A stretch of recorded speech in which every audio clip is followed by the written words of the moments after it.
నియోజకవర్గ Bharatiya Janata party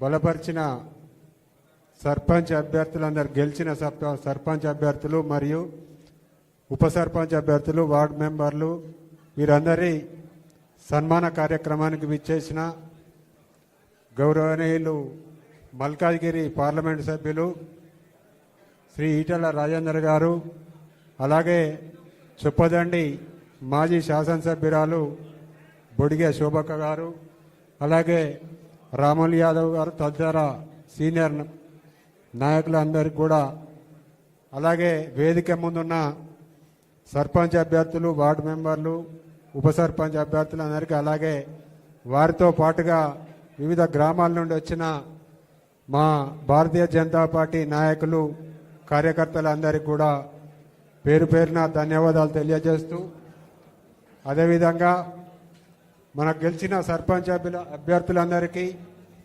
ward మెంబర్లందరికీ కూడా Bharatiya Janata party తరఫున హృదయపూర్వక శుభాకాంక్షలు తెలియజేస్తూ ఉన్నాం. ఇప్పుడు మన నియోజకవర్గంలో ఎంతమంది సర్పంచ్ అభ్యర్థులు అయితే గెలిచి ఈరోజు ఇక్కడికి వచ్చిండ్రో, ఓడిపోయిన వారు కూడా దుఃఖంతో బాధతో వారి కుటుంబ సభ్యులంతా కూడా గత 2-3 రోజులుగా చాలామంది కుటుంబాలు భోజనం కూడా చేయలేని పరిస్థితుల్లో వారి కుటుంబంలో బాధపడుకుంటూ ఉన్నారు. వారందరికీ కూడా వారి వేదన చూస్తూ ఉంటే బాధ అనిపిస్తూ ఉంది. దీనికి కారణం ఎవరో, పార్టీ హుజురాబాద్ నియోజకవర్గంలో ఈ స్థాయికి రావడానికి కారణం ఎవరో నాకంటే ఎక్కువ మీ అందరికి కూడా తెలుసు. కానీ ఏ ఒక్కరు కూడా బయటపడే ఆలోచన చేయడం లేదు. మరి దేని గురించో కూడా మీకు ఆ భయం ఎందుకో కూడా నాకు తెలియడం లేదు. ముఖ్యంగా నేను ఒకటే చెప్తా ఉన్నా, భారతీయ జనతా పార్టీలో నేను మొన్న అసెంబ్లీ కన్వీనర్గా రాజీనామా చేయక ముందు రోజు వరకు కూడా హుజురాబాద్ నియోజకవర్గంలో ఎక్కడ కూడా ఏ మండలంలో ఏ గ్రామంలో కూడా ఈటెల రాజేందర్ వర్గం బండి సంజయ్ వర్గం అనే పేరు నేను ఎక్కడ వినలే. అది మా నాయకులందరికీ కూడా తెలుసు. కానీ ఏ రోజైతే నేను అసెంబ్లీ కన్వీనర్గా రాజీనామా చేసిన తర్వాత ఒక జిల్లా అధ్యక్షుల స్థాయిలో ఉండి అతను మొత్తం అన్ని జిల్లాలో ఉన్న అన్ని నియోజకవర్గాలను వదిలేసి కేవలం హుజురాబాద్ నియోజకవర్గానికి మాత్రమే ఒక జిల్లా అధ్యక్షులుగా ఆయన భావిస్తూ హుజురాబాద్ నియోజకవర్గంలోని మండలాల్లో ఎన్ని కుట్రలు చేసిరో వాళ్ళ అనుచరులతో కలిసి ఇప్పటికి కూడా ఈ రోజు వరకు కూడా ఆ జిల్లా అధ్యక్షుడు అనేటోడు అదే పనిలో ఉన్నాడు. ఈరోజు నిన్న మనం కమలాపూర్లో సమావేశం ఏర్పాటు చేసుకుంటున్నాం. మన గెలిచిన సర్పంచ్లకు సన్మానం ఏర్పాటు చేసుకుంటామనే విషయం తెలిసిన తర్వాత మళ్ళీ ఇదే రకంగా బ్లాక్మెయిల్ చేయడం, ఇదే రకంగా బెదిరించడం, మీరు అక్కడికి వెళ్ళొద్దు, కమలాపూర్కి వెళ్ళొద్దు, పోతే మీకు బండి సంజయ్ దగ్గర గారి నుంచి మీకు నిధులు రావు, మీ గ్రామానికి నిధులు రావు, ఇగో ఇలాంటి ఫోన్ కాళ్ళతోటి వాళ్ళని ఇబ్బంది పెడితే గెలిచిన సర్పంచులు కూడా ఇంకొందరు మనోవేదనకు గురై వాళ్ళు కమలాపూర్కు రావన్నా కరీంనగర్కు పోవన్నా అనే బాధలో వాళ్ళు ఏం మాట్లాడలేని పరిస్థితి. ఇలాంటి దౌర్భాగ్య పరిస్థితి మన నియోజకవర్గంలో నెలకొన్నందుకు చాలా సిగ్గుగా అనిపిస్తూ ఉంది. స్వయంగా నేను ఒకటే మాట చెప్తా ఉన్నా, జిల్లా అధ్యక్షునిగా ఇతర 2 ప్రతిపక్ష పార్టీలతో కలిసి ఇక్కడ సర్పంచ్ ఎలక్షన్లలో కొట్లాడినప్పుడు నువ్వు ఏ స్థాయిలో వారికి పోటీ ఇవ్వనో నీకు తెలియదా? జిల్లా అధ్యక్షుడిగా నేను డిమాండ్ చేస్తా ఉన్నా, కేవలం నీ స్వంత గ్రామం నర్సింగాపూర్లో భారతీయ జనతా పార్టీకి వచ్చిన ఓట్లు 22 ఓట్లు. అది వింటే సీనియర్ పోలీసు రిటైర్డ్ అధికారి కటంగూరి రామనరసింహారెడ్డి గారిని వేదిక మీదకి రావాల్సిందిగా సాధారణంగా ఆహ్వానిస్తారు. నర్సింగాపూర్ అనే గ్రామంలో భారతీయ జనతా పార్టీ సర్పంచ్ అభ్యర్థికి వచ్చిన ఓట్లు 22 ఓట్లు. నీ సత్తా ఏందో, నీ కెపాసిటీ ఏందో ఇప్పటికైనా రాష్ట్ర నాయకత్వం, రాష్ట్ర అధినాయకత్వం గుర్తించాలి. రాష్ట్ర అధ్యక్షుడు రామచంద్రరావు గారు కూడా జిల్లా అధ్యక్షుని పనితీరు ఎంత ఉంది, ఎలా ఉంది ఒకసారి మీరు నిజ నిర్ధారణ కమిటీ వేసి హుజురాబాద్ నియోజకవర్గానికి పంపించి ఇక్కడ పరిస్థితి తెలుసుకోవాలని నేను మీ సభా వేదికగా రామచంద్రరావు గారిని కోరుతా ఉన్నా. అలాగే నా సొంత నియోజకవర్గం గురించి కాదు, ఒక ఓన్లీ నా సొంత మండలం వీణవెంక గురించి చెప్తా ఉన్నా. వీణవెంక మండలంలో 26 గ్రామ పంచాయతీలు ఉంటే ఓన్లీ 2 గ్రామ పంచాయతీలకు మాత్రమే పాత బీజేపీ అనే నాయకులు పోటీ చేయడం జరిగింది. అది ఒకటి కనపర్తి, రెండవది చల్లూరు దగ్గర ఇప్పలపల్లి అనే గ్రామం. ఈ కనపర్తి అనే గ్రామంలో పనిచేసిన ఆలేటి శ్రీనివాసరెడ్డి ఆయన కూడా నిన్న రీసెంట్గా రాజీనామా చేయడం జరిగింది. ఒక వీడియో కూడా రిలీజ్ చేసిరు, అది కూడా మనం అన్ని వీడియోలలో చూసే ఉన్నాం. ఆ గ్రామంలో ఆయన బీజేపీలో ఉన్నప్పటి నుండి కూడా ఒకే ఒక కార్యకర్త, ఒక 28 సంవత్సరాలుగా ఆ ఊర్లో ఉన్నది ఒకే ఒక కార్యకర్త, బీజేపీ కార్యకర్త. ఏదైతే ఈటెల రాజేంద్ర అన్న గారు టీఆర్ఎస్ నుంచి బయటకు వచ్చిన తర్వాత భారతీయ జనతా పార్టీలో చేరిన తర్వాత ఆ ఊర్లో 100 మంది బీజేపీ కార్యకర్తలు తయారయ్యారు. నిన్న ఆయనే శ్రీనివాసరెడ్డి అనే వ్యక్తి మన భారతీయ జనతా పార్టీ తరఫున సర్పంచ్ అభ్యర్థిగా పోటీ చేసిండు. పోటీ చేసి వారు కూడా రాజేంద్ర అన్న ఆశీర్వాదం తీసుకొని, అన్న నేను కంపర్తి గ్రామంలో ఉన్న ఒకే ఒక్క పాత బీజేపీ నాయకుడిని, నేను మీ ఆశీర్వాదంతో, మీ కార్యకర్తల ఆశీర్వాదంతో పార్టీలో అందరినీ కలుపుకొని పోతా ఉన్నా. ఈసారి నేను సర్పంచ్ అభ్యర్థిగా పోటీ చేస్తా ఉన్నా అన్న, నాకు మీ ఆశీర్వాదం కావాలంటే కూడా రాజేంద్ర అన్న గారు, శ్రీనివాసరెడ్డి నువ్వు తప్పకుండా పోటీ చేయి, మా వాళ్ళు ఎవరు పోటీ చేయరు, మా అందరి సహాయ సహకారాలు నీకే ఉంటాయని చెప్పిన రోజు వారు చాలా సంతోషపడి నాకు కూడా ఫోన్ చేసి చెప్పడం జరిగింది. అలాంటి విషయం తెలుసుకున్న తర్వాత ఈ జిల్లా అధ్యక్షుడు అంటే ఆయనే, మనం ఎన్నికల చివరి రోజు, ప్రచారం చివరి రోజుల్లో మనం వీణవెంక మండలంలో మేము 14 గ్రామాలకు రాజేంద్ర అన్న గారి ప్రచారం షెడ్యూల్ ఇవ్వడం జరిగింది.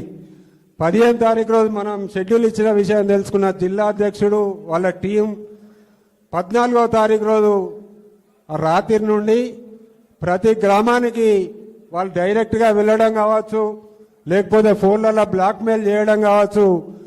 ఈటెల రాజేందర్ గారు మీ ఊరికి వస్తే మిమ్మల్ని ఎట్టి పరిస్థితుల్లో మిమ్మల్ని గెలవనీయం, ఒకవేళ మీరు గెలిచే అవకాశం ఉన్నా ఇతర పార్టీ అభ్యర్థికి మేము డొనేషన్లు పంపి మిమ్మల్ని ఓడించడం మాత్రం పక్క.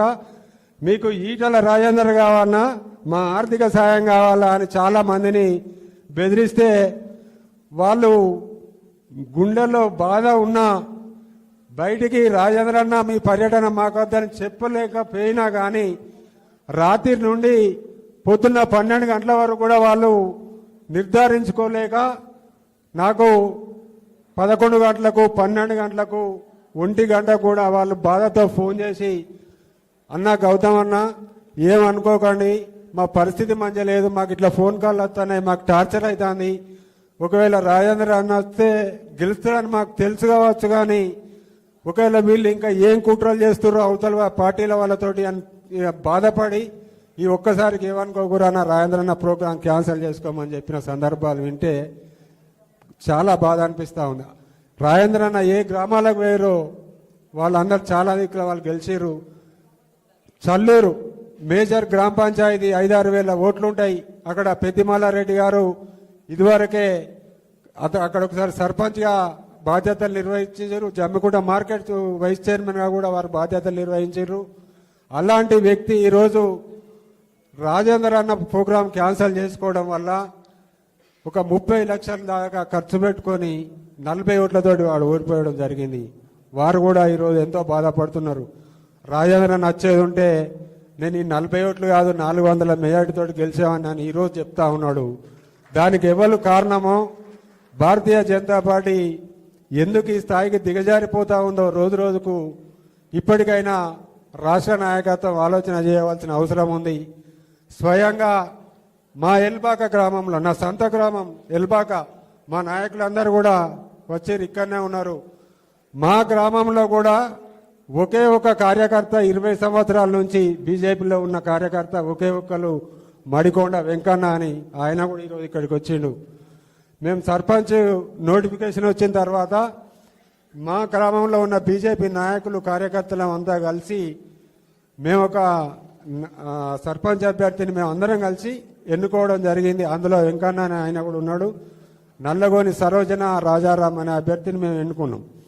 మేము ఎన్నుకొని నామినేషన్ వేసినాం. అంత అయిపోయింది. నామినేషన్ల చివరి రోజు గౌతమ్ రెడ్డి ఈటల రాజేందర్ ముఖ్య అనుచరుడు కదా, వీళ్ళ ఊళ్ళో ఈటల రాజేందర్ మనిషే ఉంటారు దాదాపుగా.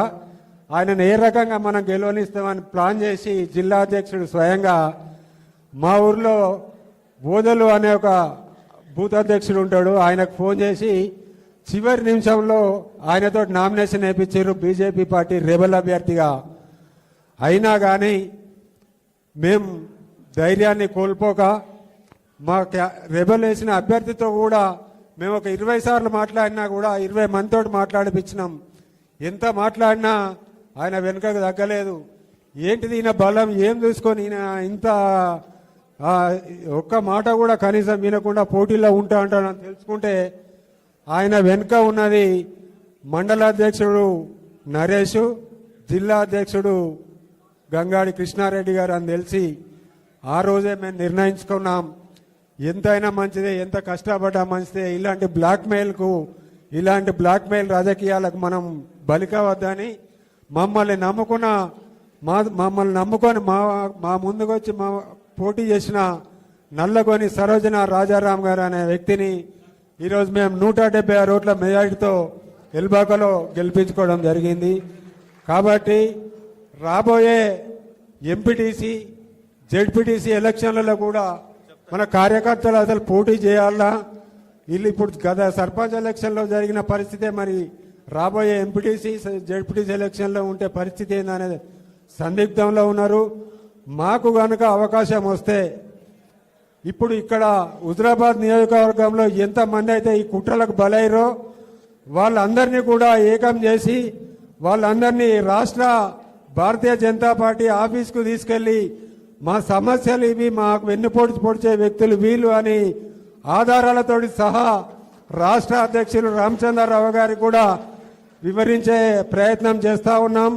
అవసరమైతే రాష్ట్రంలోనే కాదు ఢిల్లీకి వెళ్ళి కూడా కరీంనగర్ జిల్లాలో ఏం జరుగుతూ ఉంది, ఎక్కడా లేని విధంగా భారతీయ జనతా పార్టీకి ఇక్కడనే ఇన్ని కుట్రలు ఎందుకు చేస్తూ ఉన్నారు, దీని వెనుక ఉన్నది ఎవరో కూడా మీరు బయట పెట్టి వారి మీద తక్షణం చర్యలు తీసుకుంటేనే తప్ప హుజరాబాద్ నియోజకవర్గంలో భారతీయ జనతా పార్టీ అనేది బతికి బట్టగట్టే అవకాశం లేదనేది కూడా మేము ఈ వేదిక సాక్షిగా రాష్ట్ర అధినాయకత్వానికి విజ్ఞప్తి చేస్తూ ఉన్నాం.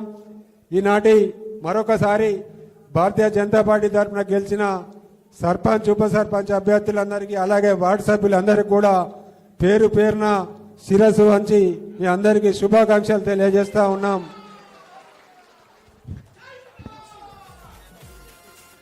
సీనియర్ నాయకులు రాజా యాదవ్ గారిని మాట్లాడవలసిందిగా కోరుతున్నాం.